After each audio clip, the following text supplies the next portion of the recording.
This is a follow-up video to my last one on Dr. Taylor Marshall. And in the last video, I didn't have enough time to address something in his video. The title of that is Charlie Kirk, Candace Owens, Catholicism and Israel. He posted that video about 14 days ago. And in it, he said that Jews are the son of Satan. And I want to address that because I am not sure. When I heard it, it sounded very anti-Semitic, of course, to me. He wasn't really expounding on it to make it sound like he didn't believe that Jews are the son of Satan today. Like it sounded to me like he took this verse, John 8:44, where Jesus is saying to the Jews he was talking to that they are the sons of the devil. It sounded to me like he was interpreting that and making it a statement that Jews are the sons of Satan. Now, maybe I'm wrong. I could be, but if I am, you could let me know. But go ahead and listen. It's about 30 minutes, I think, his video. And tell me what you think. Because to me, it really sounded, well, I had to make this video because I didn't like how it sounded. Now, he's a very learned man, Dr. Marshall.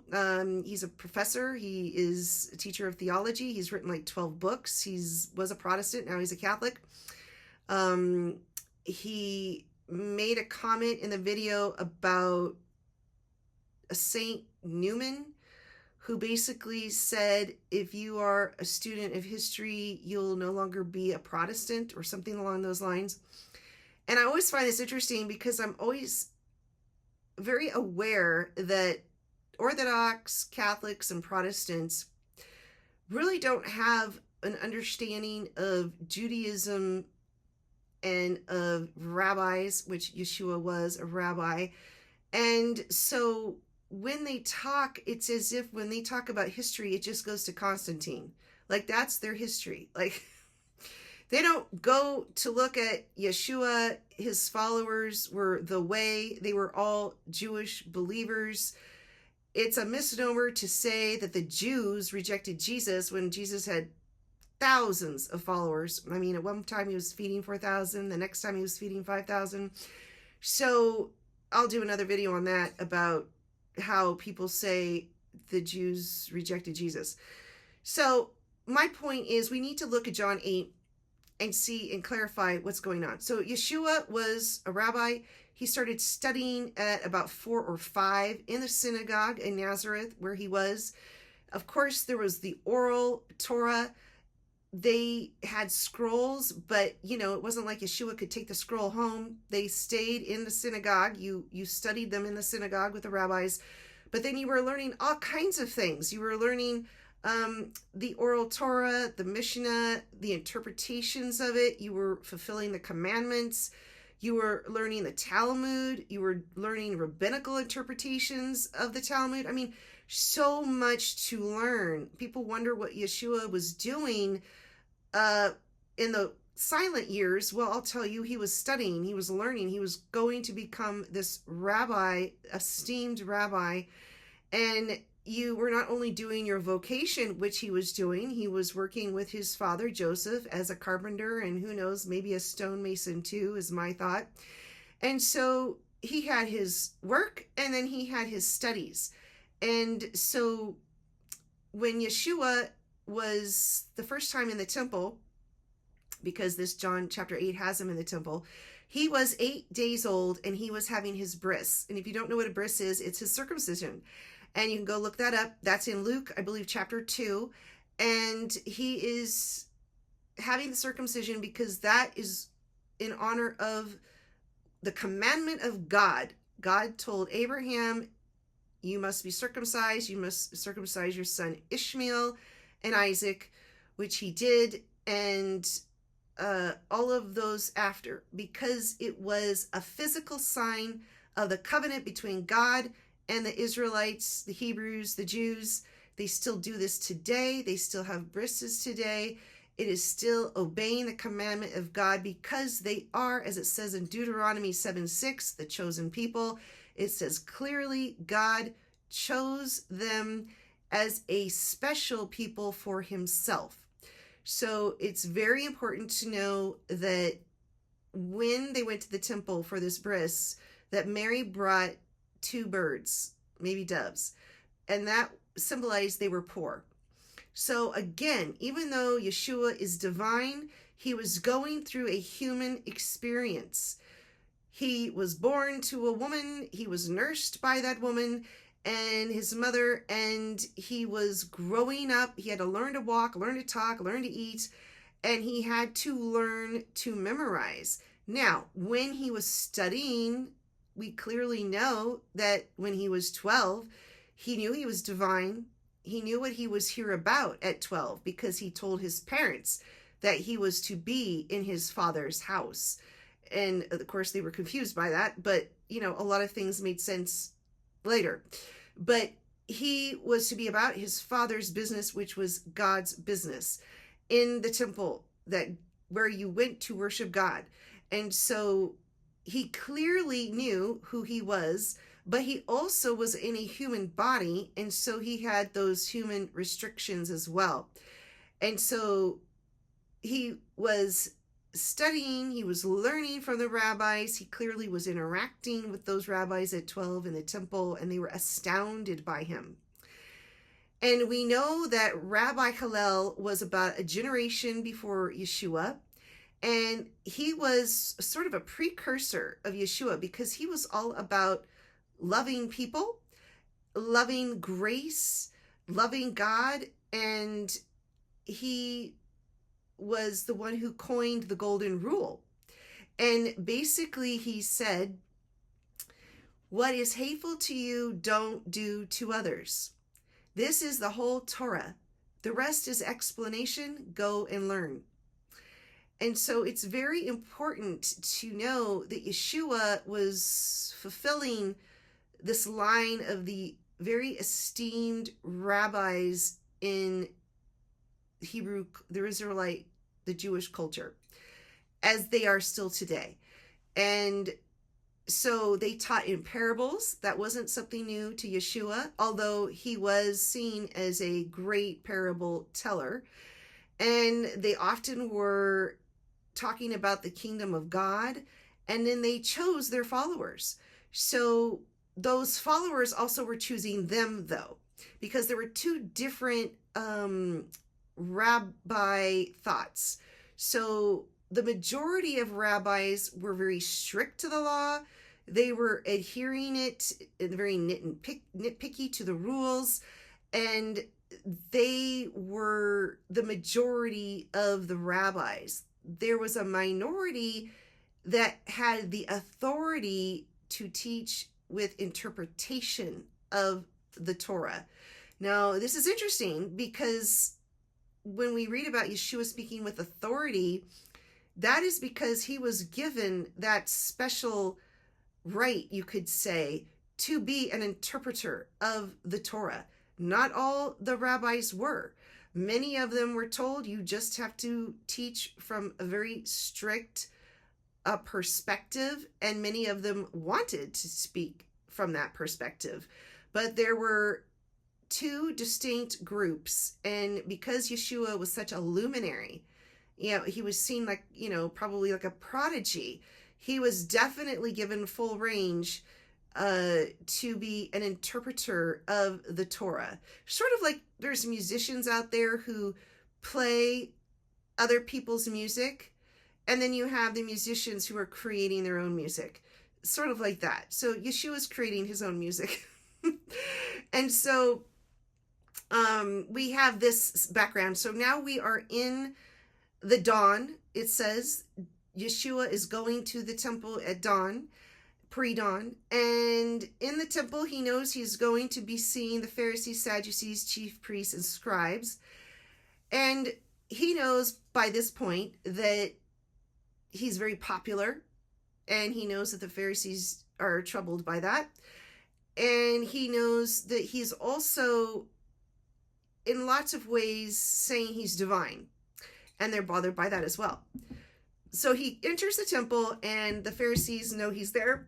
So they have dragged in a woman caught in adultery. And, this is interesting because, it says it's pre-dawn when Yeshua's there. So they must have dragged her out. They must have been watching her, dragged her out of the bed, brought her into it says the center of the courtyard. So that was very shaming. Now, in Mosaic law, it said you had to have both a male and female, and they both needed to be stoned to death for their adultery. But it's only the woman that they brought to Jesus.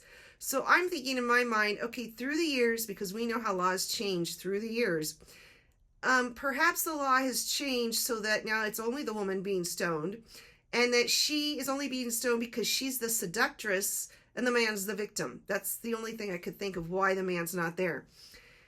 So they ask him, these Pharisees. Now, Yeshua, he knows they want to kill him because they are in disagreement. They also are very connected to Rome, those in power, and they don't want that impacted. They don't want the second temple to be destroyed. They don't want to have diaspora where they have to be pushed out of their land. And they believe that if Yeshua keeps gaining in popularity, which he was doing, that then the Jewish people would want to crown him king. And then they'd have the wrath of Rome coming in, and they destroy the second temple, and they would have the diaspora of the Jews to lands outside again where they did not want to be.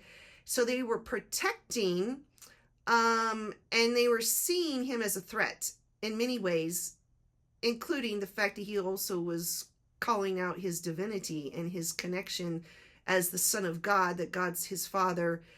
Usually it would be said that Abraham is our father. And so he's declaring God is his father, although acknowledging the Abrahamic lineage. But so they bring in the woman caught in adultery. She's in the center. They want to trick him. They want to do they want him to say something so they can claim he's a heretic and stone him. So he basically kneels down on the ground in the courtyard there. It's in the dirt outside. And so he's writing something. We don't know if it's the 10 Commandments. And he's basically saying, look, you've probably broken one of these, so you are a sinner too. Or is he saying, has any of you lusted after her? Which they probably all had. Now, what's interesting is Yeshua, because he was one who interpreted the Torah, he was taking the 10 Commandments and making them go deeper. So when it said, thou shalt not murder, he would say, true, but if you're hating your neighbor, then you're murdering someone in your heart and mind, so therefore you are a spiritual murderer, and that's sin too.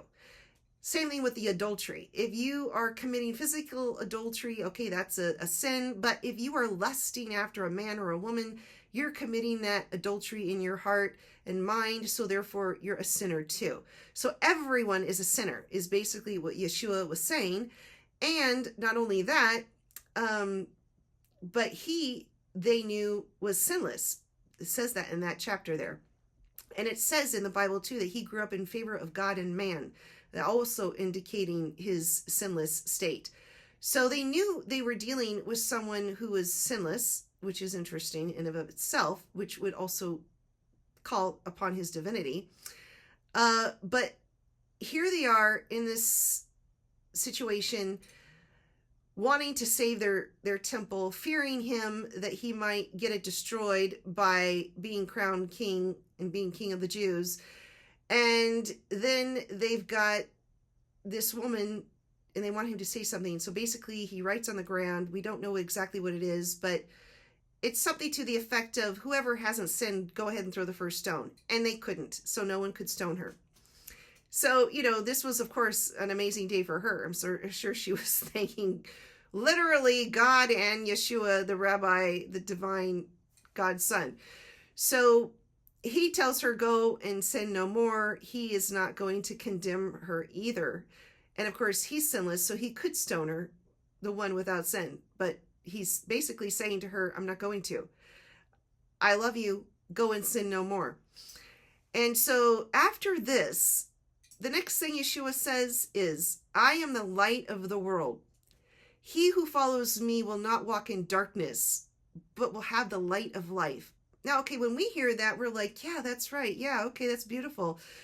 Well, to their ears in the temple, having knowledge and memorization of the Torah, they would have known, and of the prophets, they would have known that he was calling himself God. Because if we look at Isaiah 60, it says, for the Lord will be your everlasting light, and your God will be your glory. The Lord will be your everlasting light, and your days of sorrow will end. Then all your people will be righteous. They will possess the land, Israel, forever. They are the shoot I have planted, the work of my hands, for the display of my splendor. The least of you will become 1,000, the smallest, a mighty nation, Israel. I am the Lord. In that time, in its time, I will do that swiftly. And of course, we could see how Israel how it became a nation rather swiftly. It was definitely a miracle. So here we have Yeshua. He's definitely pointing out that he is the light. He is the light of the world. He's basically saying he's God, right? I mean, just not... He's saying it through his interpretation.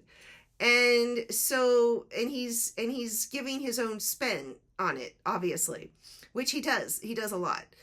And so, of course, they then are questioning this. Well, our father is Abraham. You're saying, your father is God. And it goes back and forth through the chapter, John chapter 8, of Abraham being the father. And then Yeshua is saying, well, his father is God. And they're saying, well, how can that be?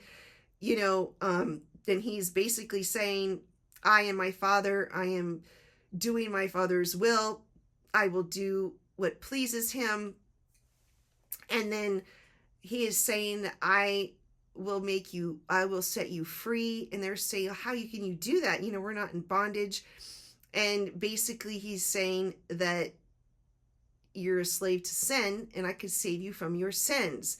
So this is, of course, a precursor to his crucifixion and the whole sacrificial aspect of that. And so they're going back and forth, and they start saying more that he's lying. And then they all are saying he's a Samaritan, which was a huge slap, a huge put down. And then that he had a demon. Now, when he is talking about being a slave to sin, and they keep going back and forth between the father of Abraham being the sons of Abraham or son of God, it's when Yeshua brings up that your father Abraham rejoiced to see my day and saw it and was glad. Now, that they were saying, what are you talking about? First of all, Yeshua is talking about the sacrifice that God asked Abraham to do with Isaac, and the faith that God saw and the obedience that God saw, but then the ram that was provided instead for Isaac. So Yeshua is right there telling them he is going to be fulfilling, and that Abraham was able to see the future, that it was him, Yeshua. But the Pharisees then start saying, how in the world can you are lying again, because, you're not even 50 and you're saying that you are speaking to Abraham and you were with Abraham. And what are you talking about? And then he says, basically, I was before Abraham. I am. Now, of course, when you say I am, we know in the Old Testament, God is referring to himself as I am. So this is when they grab the stones once again, and they are going to stone him.